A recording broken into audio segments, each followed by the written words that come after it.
Celeb Savant is a career retrospective type interview focusing on singers, actors, and industry experts.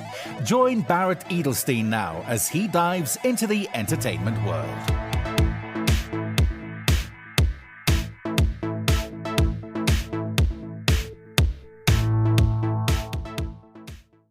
American singer-songwriter Perez has been performing around the Northwest music scene since 1997, and over the course of his career has self-released 3 albums. His first in 1997, titled Traveling Man. This was followed with 2000's Finally, and his 2003 third release, Next. Al's latest album, Love Revolution, was recently released on Warrior Records.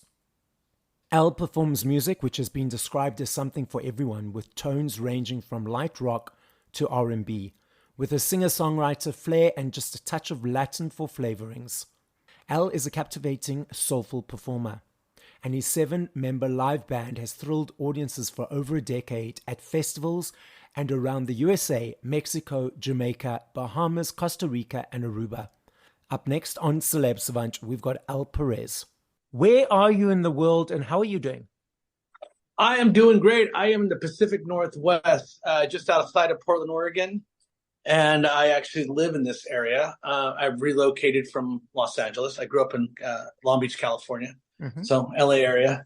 And I live in the Pacific Northwest for quite a while. A little different pace of life over here. When you say different pace, is it LA faster, energy-wise, or slower? What's the difference between? I think that obviously it's a little bit slower paced life in the Pacific Northwest. It's we get more rain. It's a little more slows down. There's not as much traffic. Okay. But you know what? We've got a great music community. The nice thing about it is that you kind of get the big city without the traffic and without the millions and millions of people that you get in Los Angeles, but I go there often. I travel often everywhere, obviously. But I like when it slows down. And, when I was younger, I liked to be in the middle of it all. I think it's true for most people. We like to be in the middle of the craziness. And I was part of it. I liked it, and I was at all the clubs, if I wasn't playing, I was at every club every night, all the things, doing all the all the things I probably shouldn't be doing. And and I found as life got a little different for me as I switched directions, focused more on my business and my music career and my music as a business. I just needed a different pace. And I had some family in this area, and I've been here for quite a while now, 20 years or so. And I like it. And I think I find that to be true with a lot of artists and actors and actresses as well. They, you got that when you're doing the fast pace, you go do it. And then when you get off that train, you can get off that train, So you mentioned the traffic in LA, and I can attest because I've got family there. And I remember quite a while back, I was visiting and they gave me the car, and I remember they live in Irvine in Orange County, and I was going to see a friend in West Hollywood, and they said to me, okay, you need to leave by 2:00, because if you don't leave by 2:00, you'll be in traffic for 6 hours. Right. And it still took 3 hours to get there. So I was like, yeah. Right. It's funny. It's in different parts of the world. There's different types of traffic. Like London, for instance, I had no concept because I've driven in LA and New York and wherever. I'm like, whatever, I got it. No, London's a whole different animal. When I was there last year, at this time last year, I was in London playing a bunch of shows, and I had never really driven. And I thought, whatever, I got it. No, I don't got it.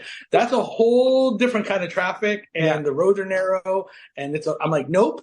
I need a driver. I need someone from here to handle this situation. Yes. And then somebody goes, oh, just jump on the tube. It's fine. I'm like, okay, it's fine to you locals that know how to navigate that. I said, hell no. I ended up just getting a driver. I called my label. I'm like, we're going to need a driver because, one, I can't do this tube thing and be on time to any kind of gig.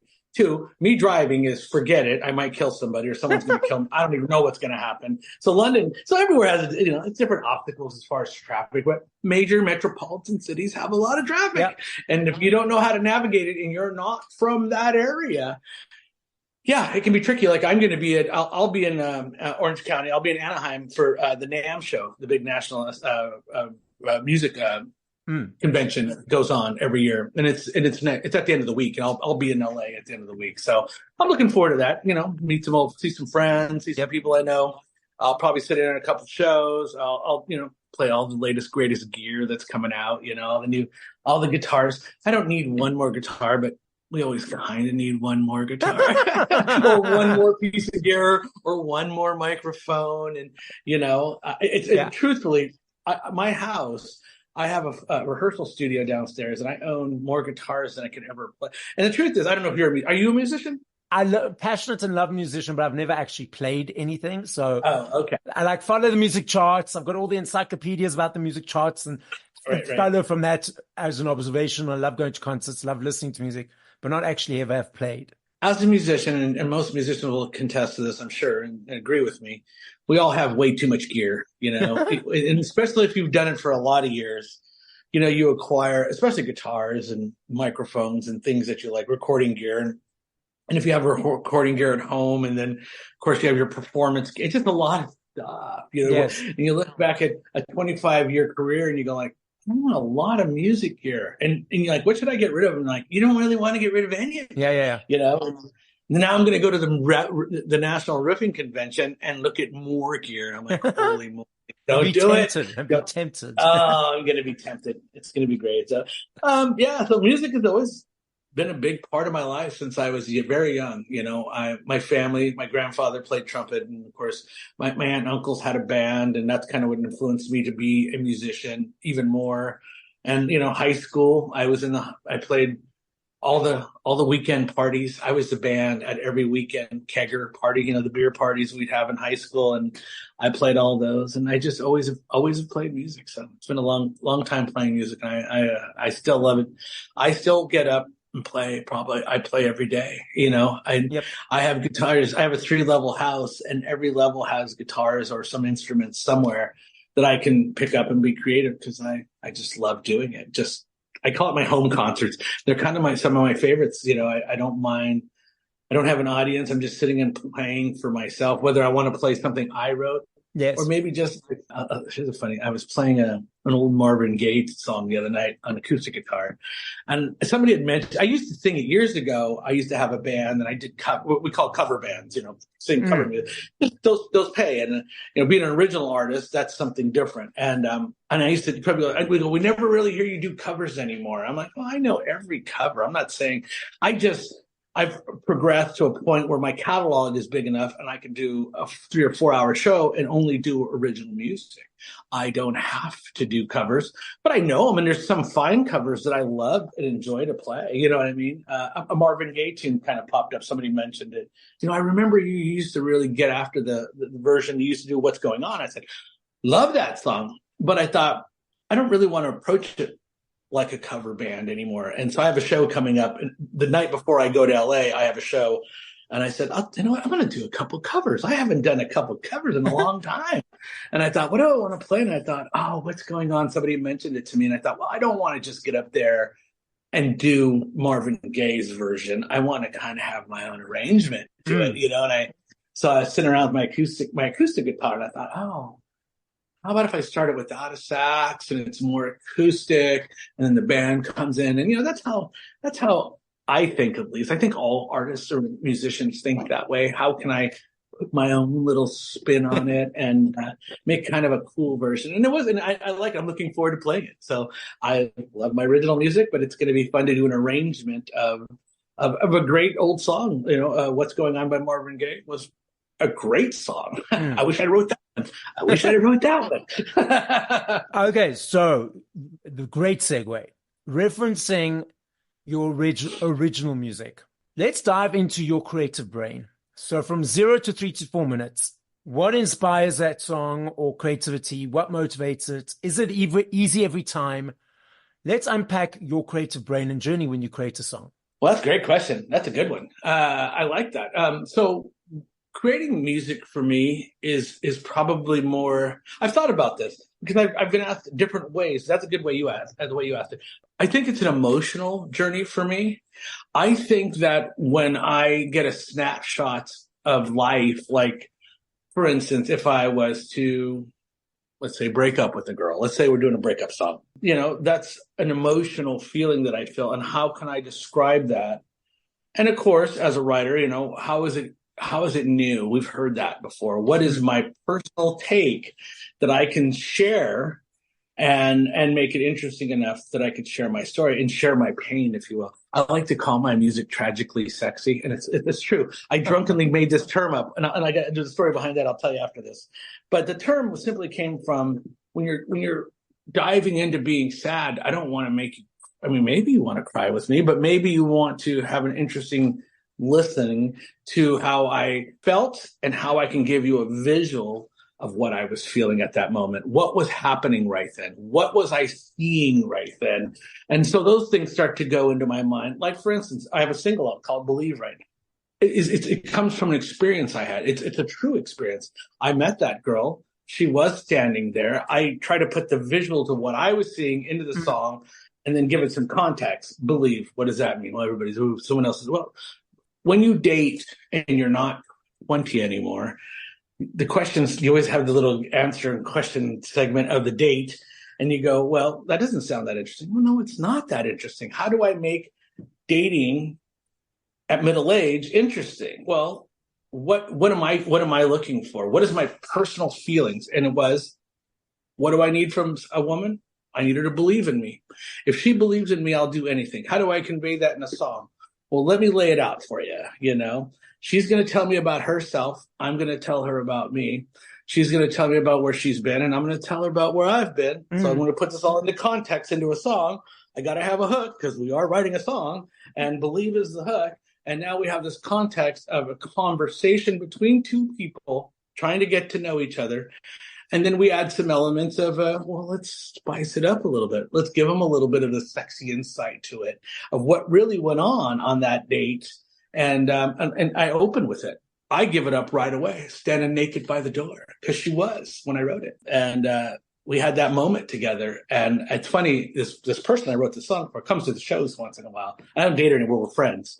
Yeah. And she always knows it's about her. And she goes, you really nailed that date on that whole entire experience we worked together. And I'm like, and it's cool. So, that you can paint your picture and give people that imagery, and then they can relate their own feelings like, oh, I've been there before. I've felt that. And so it's a lot of context, but then there's also some visual aspects that I'm trying to paint that picture for my audience so that they can put themselves and see. It's like watching a movie. Yeah. Like if I do it well, then they watched my little movie. They saw what I saw. They felt what I felt, and they seen what I seen. And I can put it in a song, and then I give it a good hook, and there you go. You got a song. I'm lending this from what you've just mentioned. So I'm not sure if you're aware of NLP, Neuro-Linguistic Programming. So people process information differently. They're either visual, which is creating pictures, or it's auditory. It's about the words, understanding the words and sentences. Or it's kinesthetic, which is about the feeling, the body language, the energy, and the emotion. So a person's dominant means they're in that process most of the day. Then they've got a secondary and a tertiary one, which means they're in it less of the day.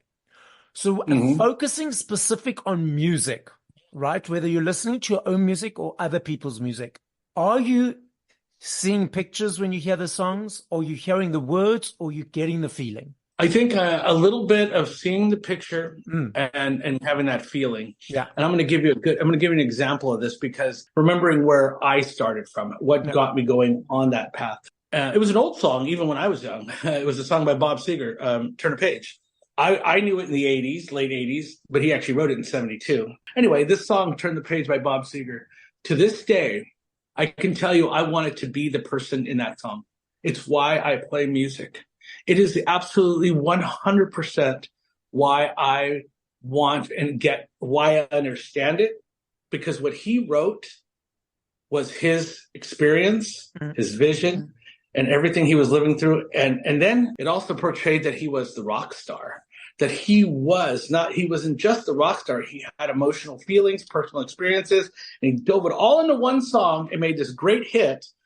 And I remember hearing it and thought, I want to be that rock star. I want to be on the road. I want to get off that tour bus. I want to be eating at that crappy cafe in the middle of the night while I'm going to the next show. I want sweat rolling from my body. I can think of every lyric of that song because it was that influential to me, because the song showed me that you could convey that and make people want to be that. I personally wanted to be that song. To this day, I can still play it on guitar. Okay, so now when you're listening to music by other artists, are you able to just relax and listen as a listener and an observer, or is your creative, technical, musical brain unpacking what they've created? A little of both. It depends what mood I'm in. Like, for instance, I like listening to current music. I was listening to Doja Cat the other day because everybody's all hot and heavy into pop artists. And I love pop artists. Pop artists have a little sensibility. You know, they shake their butts. They play great music. They write these songs. And there's a whole little thing to it. You know, and I watch it and I listen to it. And I like to watch the videos and the imagery of what they're trying to. And I go, oh, okay. Damn, it's so catchy. But I do unpack. I do take it apart because I go like, wait a minute. Why I like this song is because of the hook that stole from an old classic tune, Walk On By. And it's great. And she's taken a great hit from back in the day that still catches our interest, even young people's interest. Then she tops it off with a little bit of something current. And I'm like, so that for me, yeah, I'm just trying to figure out what the kids are listening to. I'm like, okay. It's throwaway music to me. We won't remember it 10 years from now. We won't. I'm sorry.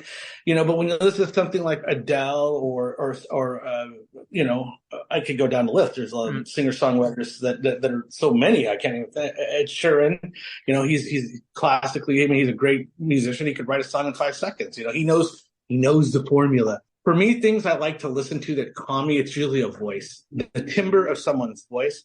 If I want to escape into just the nothingness, and I'm not tearing the music apart and listening to the production value of it from the studio and all the things that we do as artists. You know, there's some artists. I've always been a big fan. I know it's going to sound weird. I've always been a big fan of Sade. I can do that with her voice. Something about the timbre of her voice that gets me there. And that it can really, it's very relaxing to me. I can find that place in my head where I can just let it go. I'm not analyzing it. It's just smooth, sexy music, and I'm all in. There's great musicianship on those albums. And again, I find that I'm very drawn into people with soothing voices, you know. There's all kinds of voices. I grew up on rock too. Don't get me wrong. My influences are huge.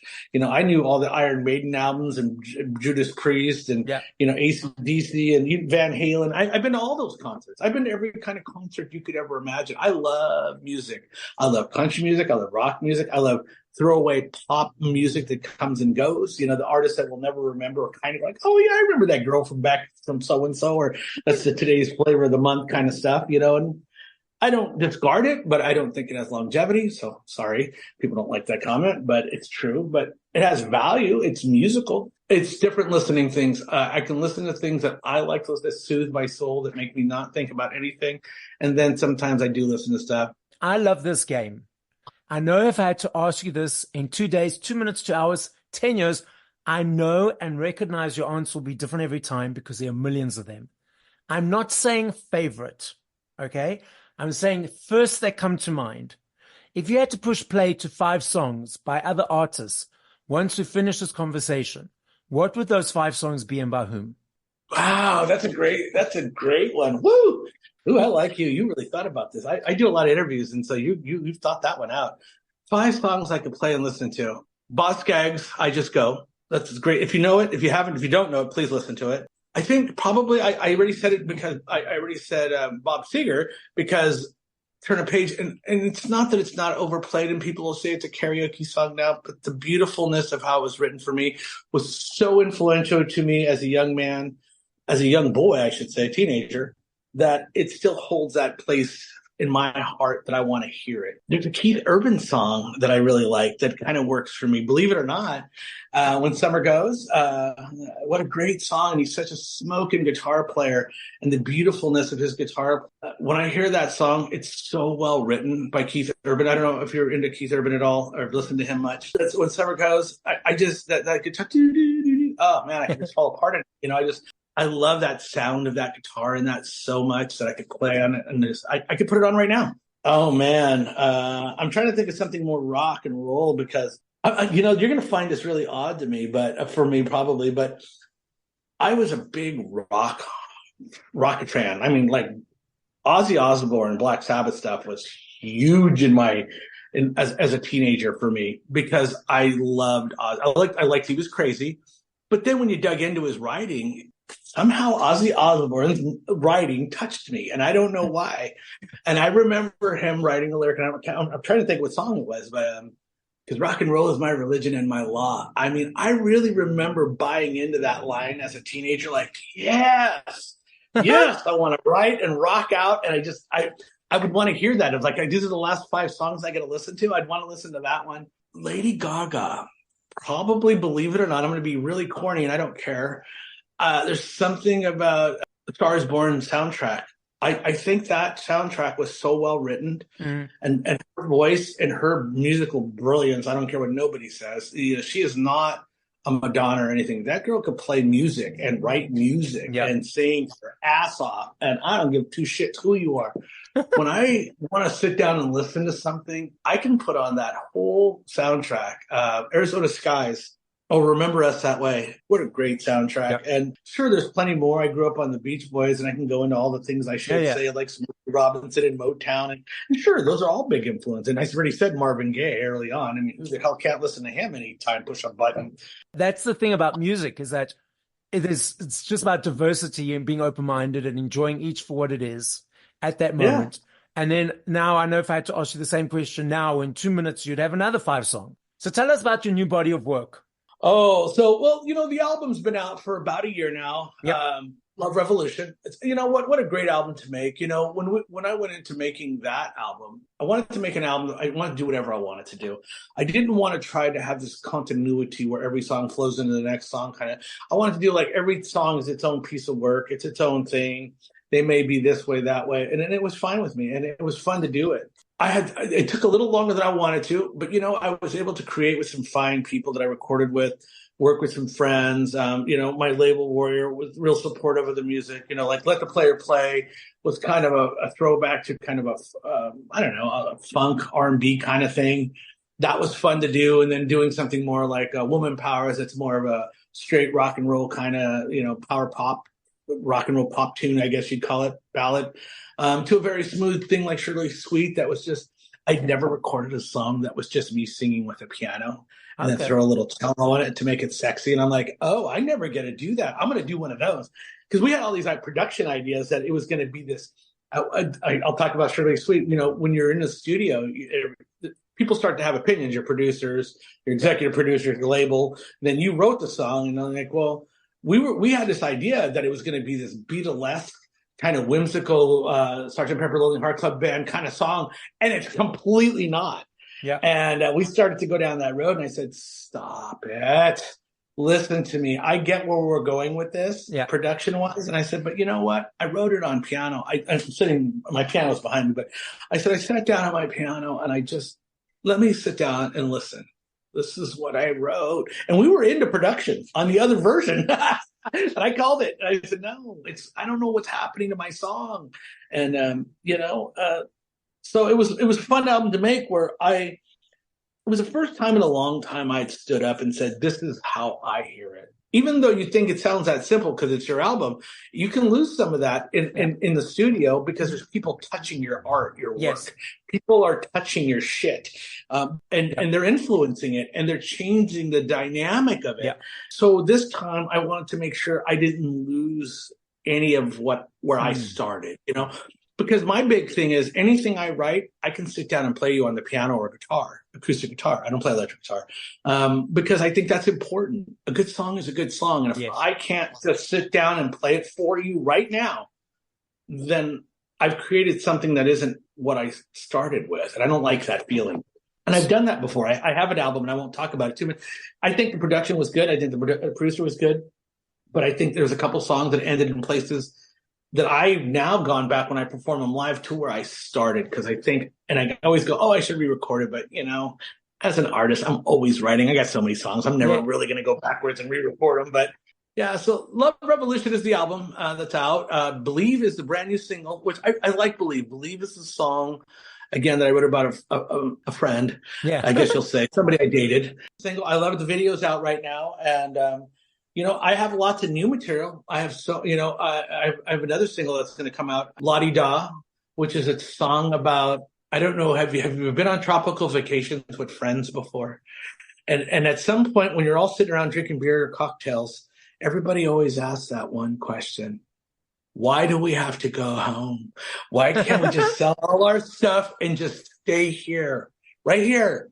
Let's just not sell our stuff, and we can have a little bar on the beach. Yeah. And we can just, we could have enough money. We all, you all start planning it out on a couple pints behind it and a couple cocktails. You start thinking the big plan, I call it, and I've done it I've traveled all over the world on all kinds of tropical vacations, and it always ends in that conversation at some point. And it's funny. So I wrote a song called La Di Da, and it's about just wanting to get away and kind of be in that place and that permanent vacation mode. So that's a single that's going to come out. So, and I've got lots more than that. I mean, I'm a writer.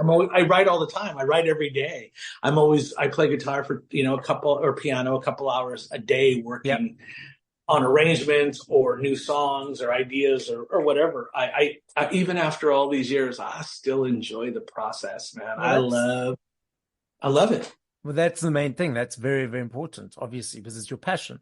Al, the podcast is listened to throughout the world. So as a final message to the listening audience, what would you like to say? I think music is an amazing thing to create and to listen to, and, as a listener, I love listening to music, and people should recognize that if you're an aspiring musician, man, whatever you want to put out there, do it. There's all kinds of different forms and ways to do it. I think art, it's just important to be expressive, and I think, and I'm always appreciative to the audience. And then there's people that really just love listening to it. And I like to say, I love doing music. I love creating it. I hope that people find my music and find something they can enjoy. I like to call it music for everybody. Mm-hmm. And I hope that everybody gets a chance to hear something I wrote, and maybe they could put it on their playlist, make it one of their 5 that they want to listen to. Thank you for listening to this episode of Celeb Savant. Please follow Barrett on TikTok, Instagram, YouTube, and Facebook at Celeb Savant. That's CelebSavant.